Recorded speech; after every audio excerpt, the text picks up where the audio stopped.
चुनावी प्रक्रिया पर एक बड़ा सवाल खड़ा करते हुए अब तृणमूल कांग्रेस सीधे देश की सबसे बड़ी अदालत यानी सुप्रीम कोर्ट ऑफ इंडिया पहुंच गई है। मतगणना कर्मियों की ड्यूटी को लेकर उठे इस विवाद ने सियासी माहौल को काफी ज्यादा गर्म कर दिया है और सिस्टम की निष्पक्षता पर भी गंभीर सवाल खड़े कर दिए हैं। आखिर क्या वजह है कि टीएमसी को अदालत का रुख करना पड़ा? क्या मतगणना प्रक्रिया में कहीं कोई गड़बड़ी की आशंका है या फिर ये पूरा मामला चुनावी भरोसे की बुनियाद को हिला देने वाला है?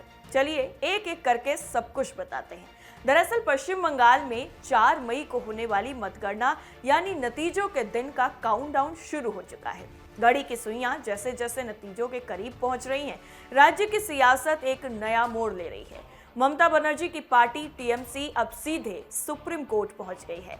मामला चुनाव आयोग के इस फैसले से जुड़ा हुआ है जिसमें कहा गया है कि बंगाल चुनाव की गिनती के दौरान हर काउंटिंग टेबल पर सुपरवाइजर या असिस्टेंट में से कम एक कर्मचारी केंद्र सरकार या पब्लिक सेक्टर यानी पीएसयू से होगा।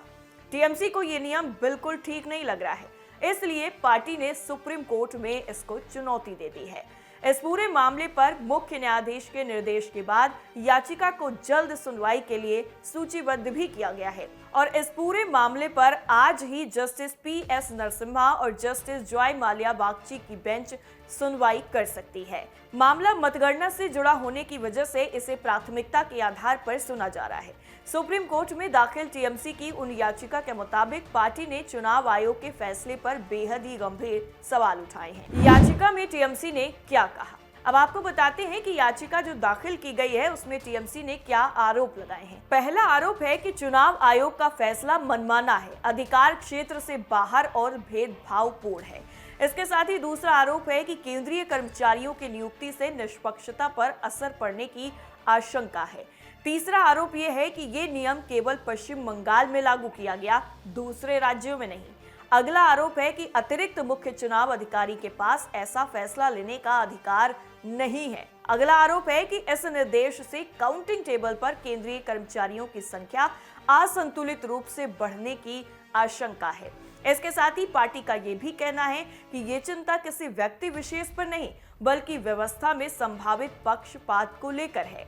दरअसल ये जो पूरा विवाद है वो तब शुरू हुआ जब बंगाल के एडिशनल चीफ इलेक्टोरल ऑफिसर की तरफ से एक आदेश जारी किया गया और इसमें साफ तौर पर यह कहा गया कि हर काउंटिंग टेबल पर सुपरवाइजर या असिस्टेंट में से कम एक कर्मचारी केंद्र सरकार या पीएसयू का होगा। टीएमसी का कहना है कि ऐसा आदेश केवल मुख्य चुनाव आयोग ही जारी कर सकता है, एडिशनल सीईओ के स्तर पर यह फैसला नहीं लिया जा सकता। पार्टी का ये तर्क भी है कि चुनाव आयोग खुद की गाइड बुक में कहीं भी ये जरूरी नहीं बताया गया है कि काउंटिंग स्टाफ में केंद्रीय कर्मचारियों को रखना अनिवार्य है। अदालत में अपनी आशंका जाहिर करते हुए ममता बनर्जी की टीएमसी ने कहा है कि इस फैसले से मतगणना की निष्पक्षता पर सवाल उठ सकते हैं। पार्टी का तर्क ये भी है कि केंद्र सरकार एक राजनीतिक दल के अधीन होती है, ऐसे में वहां के कर्मचारियों की तैनाती से चुनाव का लेवल प्लेइंग फील्ड यानी बराबरी का माहौल बिगाड़ सकता है। तृणमूल को डर है कि इस पूरी प्रक्रिया के दौरान कहीं किसी तरह का पक्षपात न हो जाए। कलकत्ता हाईकोर्ट ने क्या कहा था? वैसे आपको बता दें कि इससे पहले टीएमसी इस मामले को लेकर कलकत्ता हाईकोर्ट भी गई थी, लेकिन वहां से उसे राहत नहीं मिल पाई। हाईकोर्ट ने साफ कहा कि काउंटिंग स्टाफ की नियुक्ति करना चुनाव आयोग के क्षेत्र में आता है और गाइडलाइन के मुताबिक स्टाफ केंद्र या राज्य दोनों जगहों से लिया जा सकता है। कोर्ट ने यह भी भरोसा दिलाया कि काउंटिंग प्रक्रिया में पहले से कई सुरक्षा इंतजाम मौजूद हैं, जैसे सीसीटीवी निगरानी, माइक्रो ऑब्जर्वर और उम्मीदवारों के पोलिंग एजेंट। हाईकोर्ट के मुताबिक सिर्फ आशंका या शक के आधार पर इस पूरी प्रक्रिया में दखल देने की जरूरत नहीं है। कोर्ट ने यह भी साफ किया कि चुनाव के दौरान अदालत को सावधानी बरतनी चाहिए और अगर नतीजों के बाद कोई विवाद होता है तो उसे चुनाव याचिका के जरिए चुनौती दी जा सकती है। इसी के बाद हाईकोर्ट ने टीएमसी की याचिका खारिज कर दी थी और अब हाईकोर्ट से झटका लगने के बाद टीएमसी ने बिना देर किए सुप्रीम कोर्ट का रुख कर दिया है। पार्टी की पूरी कोशिश है कि मतगणना से पहले इस मुद्दे पर कोई ठोस फैसला आ जाए। अब सबकी नजरें इस सुनवाई पर टिकी हुई हैं क्योंकि इसका सीधा असर 4 मई को होने वाली काउंटिंग की प्रक्रिया पर भी पड़ेगा।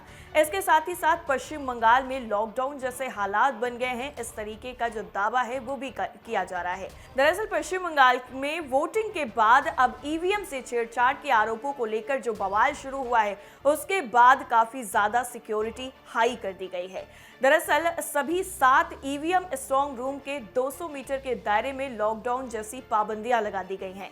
चुनाव आयोग ने भी साफ कर दिया है कि शांति भंग करने की किसी भी कोशिश को बख्शा नहीं जाएगा।